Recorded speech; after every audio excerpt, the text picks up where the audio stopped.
डाव्या हातान साडीवर करा उजव्या हातात. अरे ओम्या, अरे बाबा, कुठं चालला? काय नाही, शाळा चाललो होतो. अच्छा अच्छा अच्छा. चला येऊ का मग? हा ये. अरे थांब, तुला एक प्रश्न विचारू का? अच्छा, मायला मात्र झलक चालू होतं बस. अरे विचारू का? हो बाबा, विचारा ना. बर मला सांग, तू एका टायमाला किती बाटल्या उचलू शकतो? एक ह्या हातात, एक ह्या हातात. दोन दोन उचलू शकतो बाबा. काय 2? अरे तुला माहितीये का मी किती उचलू शकतो? किती? 3. हा, हा, कस काय हो बाबा, कस काय?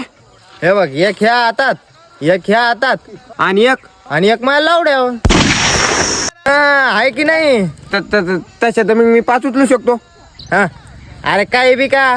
हो ना बाबा, 5 उचलू शकतो मी. बर सांग बर कसे उचलू शकतो? एक ह्या हातात, हा एक ह्या हातात. हा. झाले किती? 2. आणि 3? आणि तुम्हाला मा लवड्यावर बसून घेईन.